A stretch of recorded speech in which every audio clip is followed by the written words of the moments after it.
pourra jamais dire ce qui est la philosophie. Maintenant, qu'est-ce qu'on dira? On dira quoi? Que la philosophie n'a pas de définition exacte, que la philosophie est indéfinie et indéfinissable. Parce que toute définition définitive de la philosophie est tombée en échec. Et lorsque ces définitions de la philosophie vont tomber en échec, il faut chercher son étymologie. Parce qu'il sera plus facile de dire ce qu'elle est que de dire ce qu'elle n'est pas. Et du moment où il est plus facile de ne pas chercher quand même ce que la philosophie est, il faut chercher ce qu'elle n'est pas. Et ce qu'elle n'est pas, c'est son étymologie. Et que signifie son étymologie? C'est son origine, sa signification et d'où vient le mot philosophie. Maintenant, quand on parle de l'étymologie du mot philosophie, il faut remonter l'histoire. Parce qu'il y avait un penseur du nom de Pythagore qui était venu ici en Afrique, particulièrement en Égypte, pour faire ses études philosophiques. Et après ses études philosophiques, il est revenu en Grèce antique.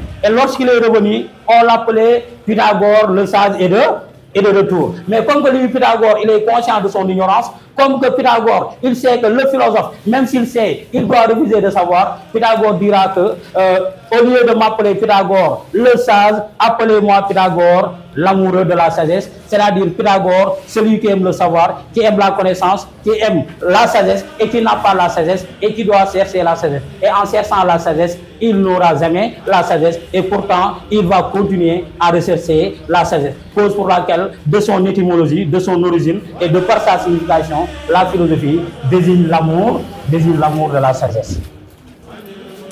Et philosophe, l'homme qui est un phare pour son peuple. Dans ce sujet, et philosophe, l'homme qui est un phare pour son peuple. De quoi est-il question dans ce sujet? Et philosophe, l'homme qui est un phare pour son peuple. L'homme qui est un phare pour son peuple. L'homme qui est un phare. D'abord, toujours, il faut bien lire le sujet. Maintenant, si on lit le sujet, et philosophe, l'homme qui est un phare pour son peuple. Et philosophe, l'homme qui est un phare pour son peuple. L'homme qui est contre, qui pose des problèmes. D'abord, que signifie phare? Le sujet en question ici, il faut décoder c'est quoi un phare. Et philosophe, l'homme qui est un phare pour son peuple. Ça veut dire que le philosophe, il est celui qui apporte la lumière pour sa population. Le philosophe, il est celui qui est comme un guide spirituel. Un guide spirituel. Le philosophe, il est comme un porteur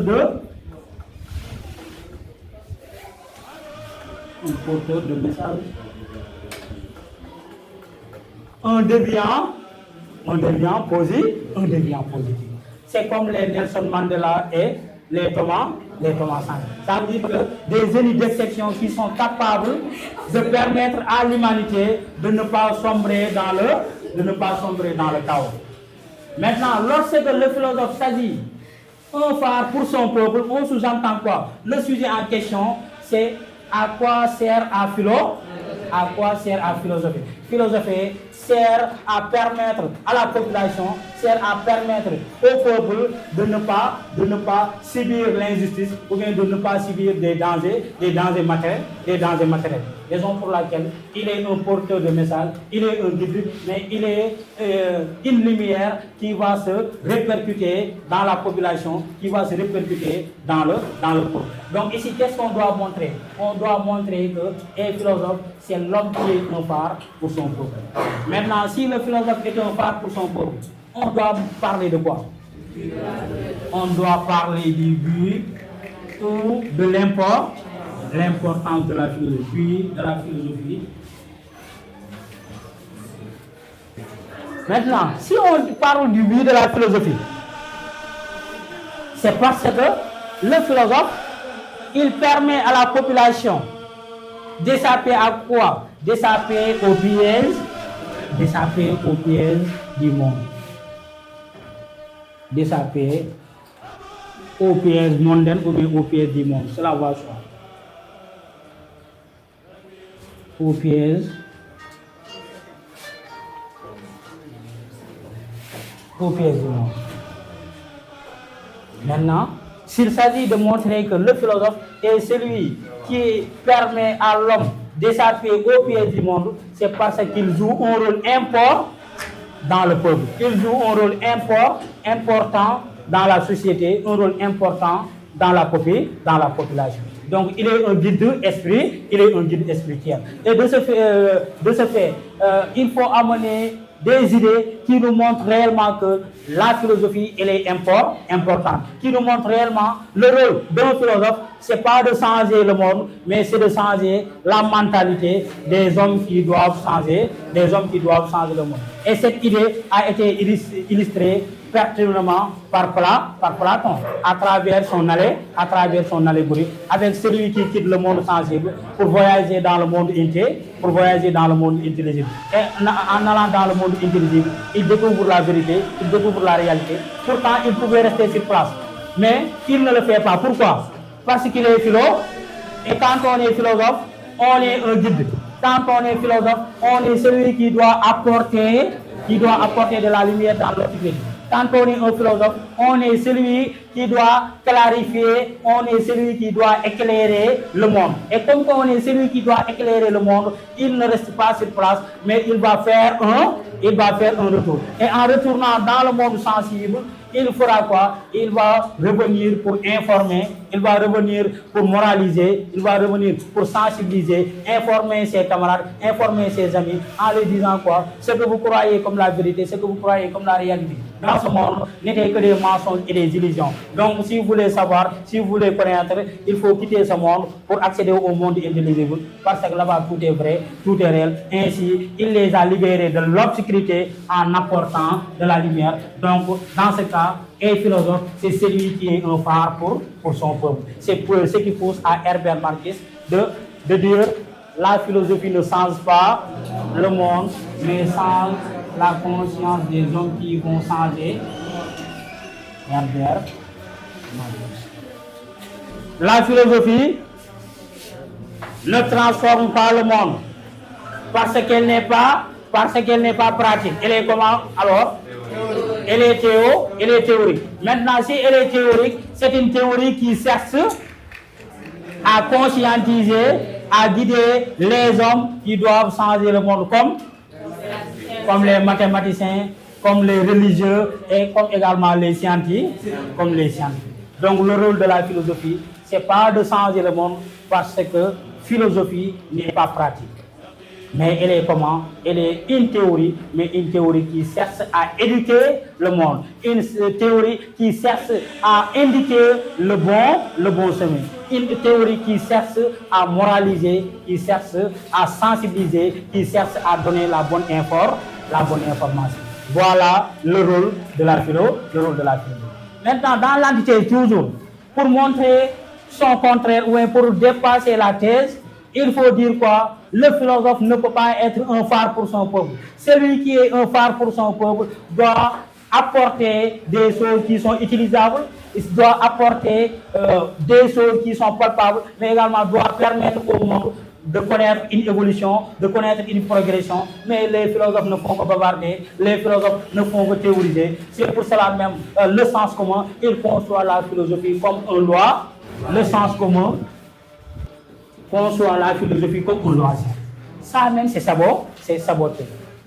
La philosophie est un loisir, ça veut dire que philosophie est folle. Philosophie, c'est pas dit sérieux, parce que les philosophes, ils ne font que parler. Ils ne font que critiquer, ils ne font que parler pour parler, ils ne font que déranger le monde. C'est comme un discours aérien. Ça veut dire qu'il ne vaut pas la peine d'être vécu, mais il n'a ni le rapport avec la réalité, ni le rapport avec le vécu de l'existence, le vécu de l'homme. Cause pour laquelle le sens commun, il invite à ses camarades, il invite ses amis, pour que ses amis puissent laisser la philosophie à côté.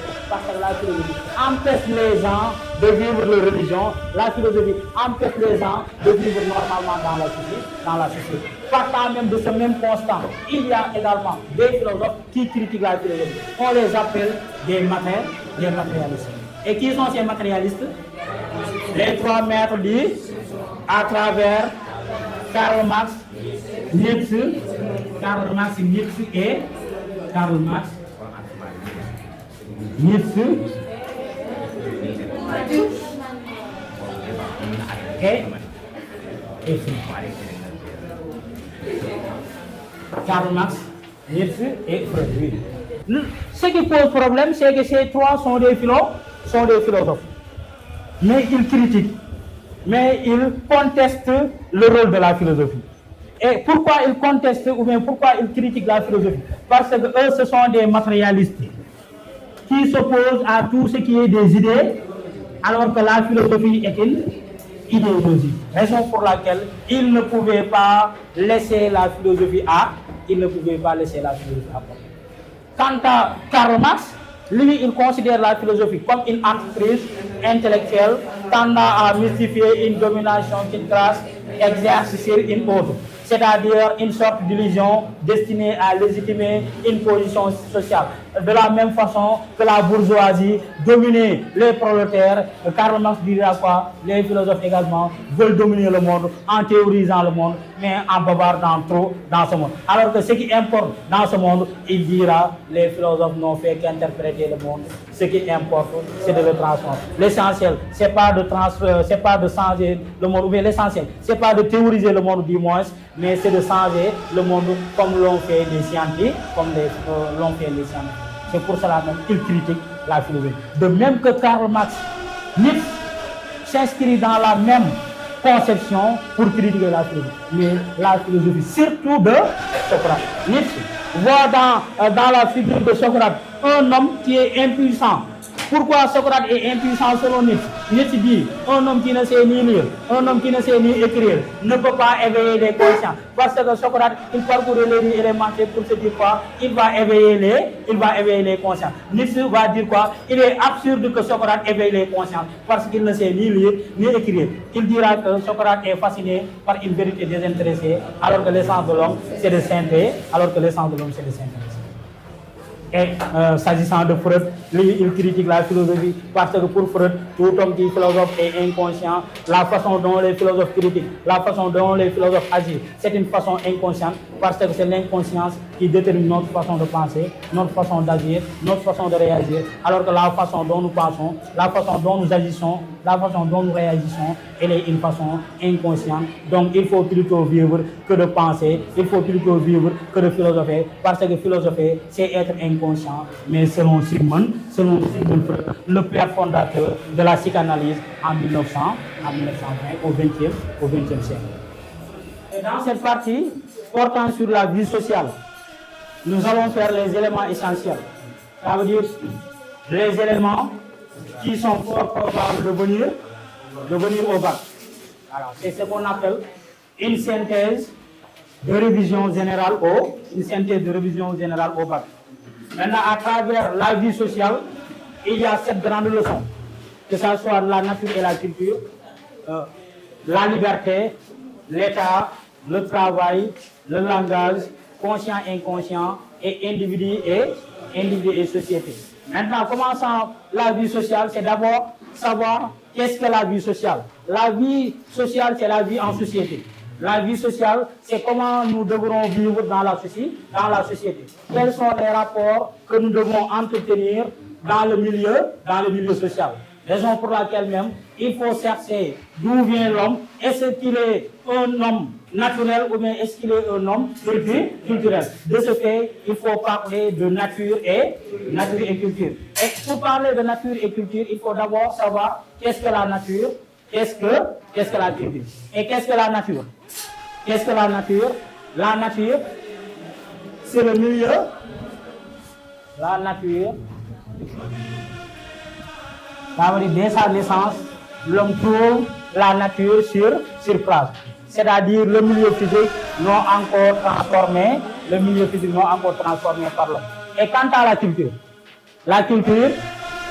c'est l'ensemble des acquis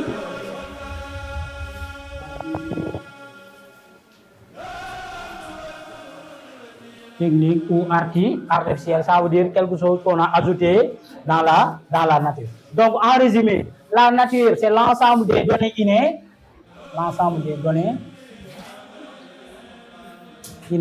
alors que la culture c'est l'ensemble des acquis. mais les acquis matériels que l'homme a assimilés naturels par le génie du travail qui installe ainsi un monde technique ou artificiel. Ça veut dire que la culture, c'est ce que l'homme ajoute à la nature. Et lorsque l'homme ajoute une chose à la nature, elle devient culture, elle devient culturelle. Maintenant, ce qui pose le débat ici, c'est qu'il faut chercher, est-ce que cet homme a-t-on dit naturel ou bien est-ce que cet homme a-t-on dit culturel? Il est en premier naturel ou bien il est en premier culturel? Et pour justifier ce débat, pour justifier cette idée, il y avait deux penseurs philosophiques du nom de Rousseau et Thomas, Rousseau et Hobbes. Hobbes, qui est pessimiste dans l'état de nature, et Jean-Jacques Rousseau est optimiste dans l'état de nature. Et pourquoi Rousseau est optimiste dans l'état de nature? Parce que pour Jean-Jacques Rousseau même, l'homme de nature était bon. L'homme est né naturellement bon, l'homme était gentil, il y avait la paix totale, l'homme vivait aisément et l'homme n'avait pas besoin de ses semblables. Mais suite à des circonstances naturelles, suite à des circonstances défavorables à ce milieu naturel, l'homme va quitter l'état de nature pour accéder à l'état social. Alors que lorsque Hobbes est pessimiste dans l'état de nature, c'est parce que pour lui, l'homme de nature n'était pas bon, l'homme de nature n'était pas gentil, mais au contraire, il était méchant, il était mauvais, il y avait la guerre de tous contre tous, il y avait la loi du plus fort sur les plus faibles, parce qu'à l'état de nature, il y avait absence de loi, absence de normes et absence de règles. Et en l'absence de la loi, absence de règles, absence de normes, il y aura l'affrontation des volontés individuelles entre les forts et les faibles, et les forts vont éliminer les faibles parce qu'il n'y a pas de loi, parce qu'il n'y a pas de normes, parce qu'il n'y a pas de règles qui pouvaient séparer le fort et le faible. D'où l'idée avec Jean de Rousseau et Thomas Hobbes de signer un pacte qu'on appelle le pacte d'association. Ce pacte est marqué par le passage de l'état de nature à l'état civil. Et pourquoi quitter l'état de nature? Parce que les hommes ne pouvaient plus se maintenir dans l'état de nature. Et comme ils ne pouvaient plus se maintenir dans l'état de nature, ils vont trouver une forme d'association par laquelle ils quittent l'état de nature pour accéder à l'état social. C'est pour cela même eux, ils vont envisager un degré zéro de l'humanité. Parce que pour eux, l'homme n'est pas né culturellement, mais l'homme est né naturellement. Ça veut dire avant même l'existence de la culture, avant même l'existence de la société, l'homme était déjà homme. Mais avec un homme gentil ou bien avec un homme méchant. Si ça dépend de la conception de Rousseau, l'homme était gentil. Si ça dépend de la conception de Hobbes, l'homme était méchant. Et ce qui justifie réellement le passage de l'état de nature à l'état de nature. Mais tantôt, d'autres vont soutenir que l'homme n'est pas seulement naturel, mais également il n'est pas seulement culturel. Ça veut dire que l'homme donc est à la fois naturel et culturel. Autrement dit, l'homme est un être bioculturel. Et à travers ces auteurs, à travers ces défenseurs, on y retrouve Edgar Morin et Claude Lévi-Strauss.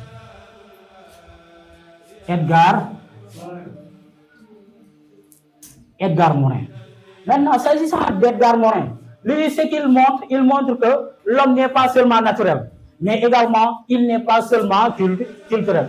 Cause pour laquelle il dira quoi? Que l'homme est un être l'homme est un être bioculturel, est un être bioculturel.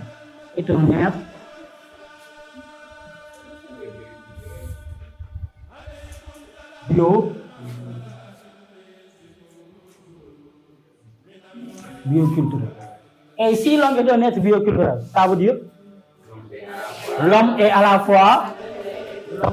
fois naturel et culturel. Ça veut dire que l'homme a toujours deux aspects. Un aspect naturel et un aspect culturel. De telle sorte qu'il ne peut pas dissocier, il ne peut pas distinguer, ou bien il ne peut pas séparer l'homme de nature et l'homme de culture. Parce que de la même façon qu'il a besoin de l'assistance naturelle, c'est de la même façon également qu'il a besoin de l'assistance culturelle. Donc pour qu'il y ait un homme, il faut un homme naturel dans le besoin de satisfaire ses besoins primaires, dans le besoin de satisfaire la nourriture, mais dans le besoin également de satisfaire ses préoccupations dans le milieu naturel. Mais également, il a besoin d'un milieu culturel pour s'épanouir, il a besoin d'un milieu culturel pour se développer, il a besoin d'un milieu culturel pour sortir ses facultés qui étaient en train de sommeiller en lui, cause pour laquelle il est à la fois naturel et culturel. À la fois naturel et culturel. Donc, il faut reconnaître, contrairement à Rousseau et Hobbes, qui disent que l'homme est naturellement naturel avant la culture, eux, ils vont dire qu'il n'est pas seulement naturel, il n'est pas seulement culturel, mais ils vont dire que l'homme est à la fois naturel et culturel. Et partant même de cette même idée, partant de cette même conception, Claude Lévi-Strauss justifie que l'homme a un double aspect qui lui permet d'être naturel, mais également qui lui permet d'être culturel. Parce que pour Lévi-Strauss, l'homme est naturellement culturel et culturellement naturel. Ça veut dire que l'homme il a besoin de ces deux assistants. Si une assistance manque de ces deux, l'homme n'est plus un homme entier. Et pour qu'il y ait quand même un homme entier, il faut un homme naturel et culturel, parce qu'il est naturellement culturel et culturellement naturel. Ça veut tout dire, parce que lorsqu'il dit il est naturellement culturel, entièrement culturel, mais il est culturellement naturel, entièrement naturel. Voilà la conception de Lévi-Strauss par rapport à la nature et la culture. Donc, pour montrer ou bien pour justifier que l'homme n'est ni naturel, ni culturel, mais il est à la fois naturel et culturel, il faut se servir de ces deux grands penseurs pour montrer que l'homme a un double aspect. Ça veut dire que l'homme est un être bioculturel, il est à la fois naturel et culturel. Mais de la même façon que ces penseurs montrent que l'homme est à la fois naturel et culturel, il y a des penseurs qui vont montrer que l'homme n'est pas naturel, l'homme n'est pas culturel, mais l'homme est un être totalement culturel. Ça veut dire que l'homme est un être totalement social. L'homme ne peut vivre que dans la culture, par la culture et pour la culture. Et partant de ces idées, on y retrouve Aristote qui nous montre que l'état de nature est une illusion, parce que l'homme n'a jamais existé dans l'état de nature. L'homme ne peut pas vivre dans la nature. L'homme ne peut vivre que dans la société, par la société et pour la société. Et partant quand même de cette société, l'homme est un animal politique. Ça veut dire qu'un animal qui ne peut développer que ses aptitudes, qui ne peut développer l'ensemble de ses possibilités au niveau de la société. Donc sans la société, l'homme ne serait pas homme. Sans la société, l'homme ne serait pas un homme entier. Mais grâce à la société, grâce à l'assistance que lui apporte la société, l'homme est devenu un homme, l'homme est devenu un humain à travers l'éducation, à travers le travail, à travers l'instruction. Donc l'homme est un être culturel, l'homme est un être totalement social. L'état de culture. Et dans l'état de culture, c'est la société. Il ne faut pas confondre l'état culturel et l'état social. L'état social, ça veut dire l'état culturel. L'état culturel, ça veut dire la vie dans la société. Et cette vie dans la société doit permettre aux hommes d'entretenir des relations sociales ou bien d'entretenir des rapports sociaux. Et à travers ces rapports sociaux, parce qu'à l'état de nature, il n'y avait pas de règles, il n'y avait pas de normes, il n'y avait pas de loi. Et à l'absence de loi, il y aura la guerre de tous contre tous. Comme que les hommes ont quitté l'état de nature pour éviter la guerre de tous contre tous, arriver dans l'état social, il faut forcément obéir. Arriver à l'état social, il faut forcément se soumettre aux normes établies par la société, mais aux lois sociales. Et dans ce cas même, il y a Rousseau qui nous dit toujours que l'obéissance à la loi que l'on s'est prescrite est liberté. Autrement dit, il n'y a point de liberté sans loi. Et lorsqu'on ne peut pas vivre sans les lois, qu'est-ce qu'il faut faire? Il faut se soumettre à la loi. Et dès qu'on se soumet à la loi, on est libre. Parce que quand on n'obéit pas à celui qui dirige. Quand on n'obéit pas à la loi. Mais quand on obéit à nous-mêmes. Et quand on fait l'obéissance, il y aura forcément la liberté va devenir possible. Mais il n'y a point de liberté sans loi. C'est parce que notre liberté dépend de ces lois. Et partant de cette liberté, partant de cette conception que les hommes ont toujours tendance à confondre, parce que la liberté, c'est un de ces mots les plus détestables, qui sentent plus qu'ils ne parlent et qui demandent plus qu'ils ne répondent, parce qu'il est difficile d'avoir la liberté, parce que les hommes se croient libres, parce qu'ils sont conscients de leurs désirs, mais ignorant des causes qui les déterminent. C'est Spinoza dans la tête qui nous dit l'homme se trompe parce qu'il croit libre. Et s'il est libre dans sa tête, c'est parce qu'il est conscient de ses désirs. Mais il ignore des causes qui le déterminent. Parce que l'homme est né libre, mais partout il vit dans les fers, partout il vit dans des obstacles, partout il vit dans des contraintes. Raison pour laquelle même il ne peut pas y avoir la liberté pour Spinoza. Spinoza nous dit que le seul qui est libre, c'est Dieu, parce que Dieu est une nature naturelle non naturelle, alors que l'homme est une nature naturelle. Et par la nature naturelle, l'homme c'est une nature naturelle. Et en étant quand même une nature naturelle, l'homme Dieu il est le seul qui est libre parce que Dieu c'est une nature naturelle non naturelle, alors que l'homme est une nature naturelle par la nature naturelle qui est Dieu. Donc on ne peut pas parler de liberté chez l'homme, c'est une illusion, c'est une absurdité, voire même une utopie. Et lorsque Spinoza nous dit Dieu est une nature naturelle non naturelle, et là où Dieu est une nature naturelle non naturelle, l'homme est une nature naturelle. Et en tant que l'homme est une nature naturelle, dépendant de la nature naturelle qui est Dieu, seul Dieu peut être libre parce que Dieu est une nature naturelle non naturelle, alors que l'homme est une nature naturelle par la nature naturelle. Donc on ne peut pas parler de liberté chez l'homme, c'est une illusion, c'est une absurdité, voire même une utopie. Autrement dit, la liberté devient une utopie, la liberté devient une illusion. Je parlais tantôt d'Aristote qui nous montre que l'homme est un être totalement culturel. Parce qu'Aristote, ce qu'il dit, il dit l'homme est un animal politique. Maintenant, il faut parler de cet animal politique. Parce que cet animal politique, un animal, nous tous, nous sommes des animaux. Mais un animal différent des autres animaux par ce qu'on appelle la raison. Parce que l'homme, il est guidé par la raison qui lui permet de faire un jugement, qui lui permet de choisir. Alors que l'animal, il ne peut pas choisir. Et du moment où l'animal ne peut pas choisir, il n'est pas comme ceux qui peuvent choisir parce que l'animal, il est guidé par l'instinct, il suit des comportements automatiques. Maintenant, en étant un homme politique, qui veut dire la politique, qui veut dire l'art de bien gérer la cité, l'art de bien se développer, mais également l'art de bien s'instruire dans la société. Parce que dans la nature, il n'y a pas l'éducation, dans la nature, il n'y a pas l'instruction. C'est seulement dans la culture que l'homme retrouve l'éducation, que seulement que dans l'éducation, l'homme retrouve ce qu'on appelle l'instruction. C'est pour cela même Aristote dira que l'homme est un animal politique qui ne peut vivre que dans la société, par la société et pour la société. Donc sans la société, l'homme ne serait pas. Donc c'est grâce à la société que l'homme est devenu un humain.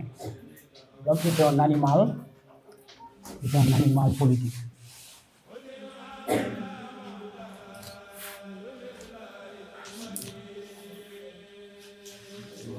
L'homme est un animal politique.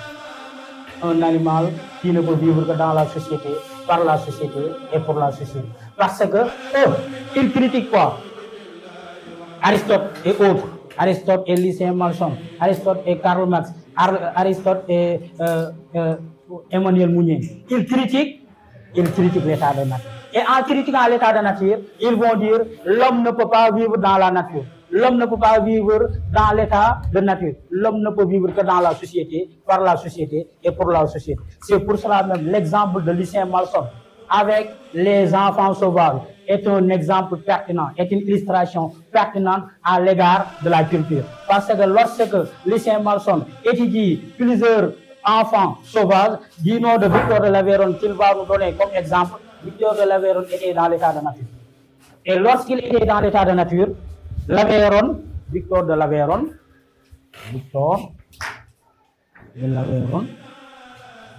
ceux qui n'ont jamais entendu ce mot, Victor de l'Aveyron était un enfant sauvage qui était dans l'état de nature, ou bien qui vivait dans l'état de nature. Et lorsqu'il était dans l'état de nature, il ne pouvait ni parler, ni marcher, ni développer ses aptitudes. Et un jour, on l'a fait adhérer à l'état social. Arrivé à l'état social, la première chose qu'il fera, il verra les personnes parler. Lui aussi, il va commencer à parler.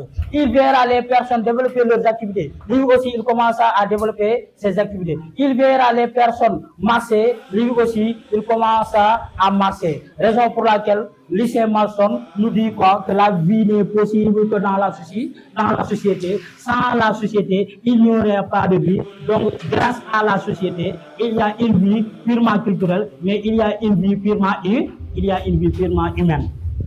Lucien Malson. Avec les enfants, son œuvre intitulée Les enfants sauvages.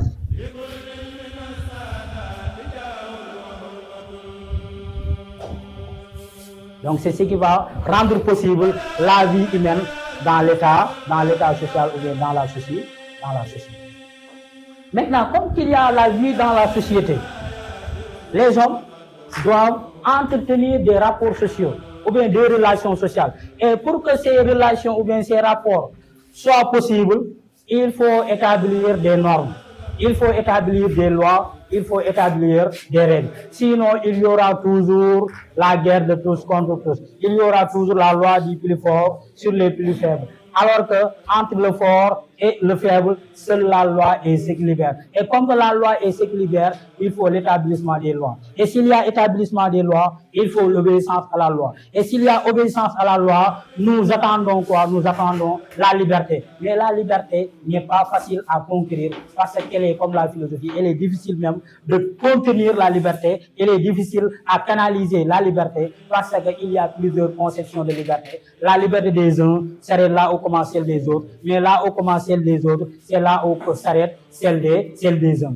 Raison pour laquelle même, il ne faut pas limiter la liberté à une seule conception, parce que la liberté, elle est vaste. La liberté a plusieurs perceptions, mais chacun a sa façon de concevoir, chacun a sa façon de percevoir la liberté. Parce que pour moi-même, la liberté, c'est de faire tout ce que l'on veut.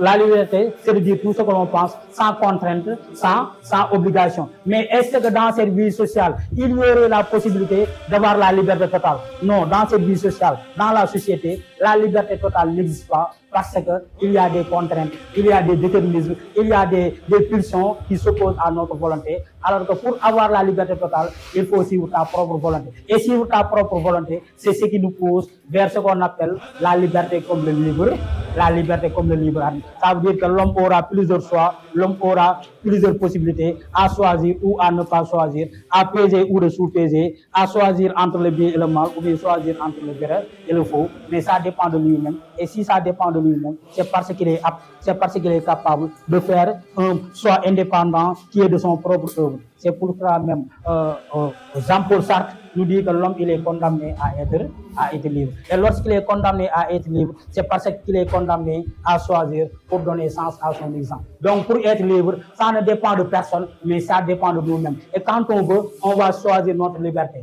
On ne va pas laisser à personne de choisir à notre place. Et quand on choisit à notre place, nous avons été guidés par notre libre arbitre. Donc le libre arbitre, c'est l'utilisation de la raison qui te permet de faire ceci ou bien qui ne te permet pas de faire cela. Et quand tu as cette raison, tu es libre par ce qu'on appelle le choix indépendant. Maintenant, au sujet bac 2021, lorsque ce sujet dit, pour être libre, faut-il être maître de soi? Pour être libre, faut-il être maître de soi? Ça veut dire tout simplement, pour être libre, il faut suivre ta propre volonté. Il faut suivre ta propre volonté.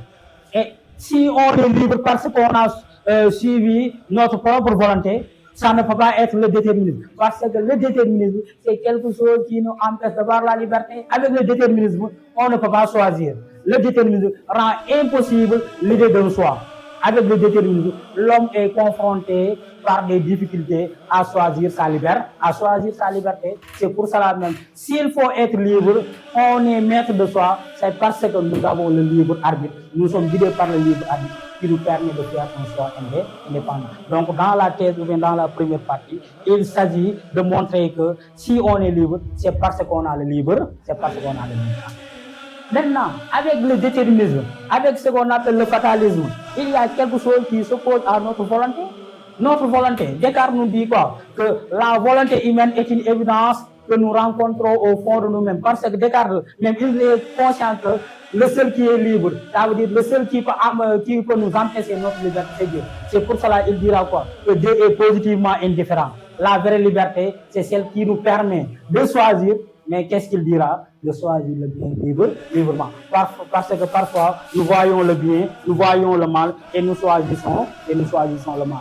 À défaut de ne pas choisir le mal, il faut toujours choisir le bien. C'est pour cela qu'il dira que Dieu est positivement indifférent. La vraie liberté, c'est celle qui nous permet de choisir le bien le bien librement. C'est pas parce qu'on est libre, on doit faire tout ce que l'on veut. C'est pas que parce qu'on est libre, on doit insulter ou bien on doit dépasser les bords ou bien dépasser les lois. Descartes, il dit, le bon sens, c'est la chose la mieux partagée du monde parce qu'elle est unie, parce que la raison, elle est universelle.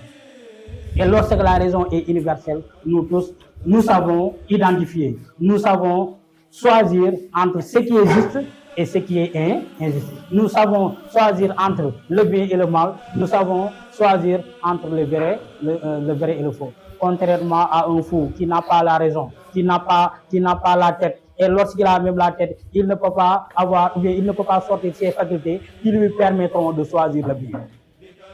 C'est pour cela même on dira que celui qui a la liberté totale, il se résume à la liberté comme absence de contrainte. La liberté comme absence de contrainte n'est rien d'autre que ce qu'on appelle la liberté de faire tout ce que l'on veut et de dire tout ce que l'on pense, sans contrainte, sans loi, sans règle, sans norme. Et comme il n'y a pas de norme, comme il n'y a pas de règle, comme il n'y a pas d'obligation qui peut nous empêcher d'avoir la liberté, on parle de liberté comme absence on parle de liberté comme absence de contrainte. Donc, liberté comme absence de contrainte n'est pas loin de la liberté comme le libre arbitre. Parce que cette liberté comme absence de contrainte, ça dépend de nous. Mais le libre arbitre également, ça dépend de nous. Mais s'agissant de choisir le bien librement. Cause pour laquelle même, cette liberté, elle est menacée par ce qu'on appelle le déterminisme, elle est menacée par la loi. Parce que d'une part, si on obéit aux lois, certains vont dire quoi? Il n'y aura pas possibilité de liberté. Mais tel n'est pas le cas chez Rousseau. Rousseau dit non, l'obéissance ne nous empêche pas d'avoir la liberté, parce que l'obéissance nous permet d'avoir accès à la liberté. Ce qu'il dit, il dit l'impulsion du seul appétit et esclave, l'obéissance à la loi, conseil philosophique et liberté. Autrement dit, il n'y a point de possibilité de liberté sans loi. Autrement dit, notre liberté dépend de cette obéissance. Et Rousseau même dit, la fonction première de la loi, c'est pas d'anéantir la liberté, c'est pas de rendre impossible la liberté, mais c'est de la rendre possible. Si on fait l'établissement des lois, c'est pour rendre possible la liberté. C'est ce qu'également Montesquieu dit, la liberté et le droit de faire ce que les lois permettent. Et lorsque Montesquieu dit la liberté et le droit de faire ce que les lois permettent, si on fait ce que les lois nous permettent de faire, on aura la liberté. Et si on ne fait pas ce que les lois nous permettent de faire, on n'est pas libre. Donc pour être libre, il faut respecter les lois. Pour être libre, il faut se soumettre. Pour être libre, il faut obéir aux lois établies par la société. Parce que quand on obéit aux lois, on obéit à nous-mêmes. Donc l'obéissance à la loi conseil prescrit pour Rousseau est liberté. Maintenant, si la liberté est difficile à avoir, la liberté est difficile à acquérir, il nous faut une institution. Il nous faut un pouvoir juridique. Et ce pouvoir juridique doit forcément respecter, ou bien doit forcément veiller sur la liberté des individus, Et lorsque cette institution veille sur la liberté des individus, cette institution devient quoi? Un pouvoir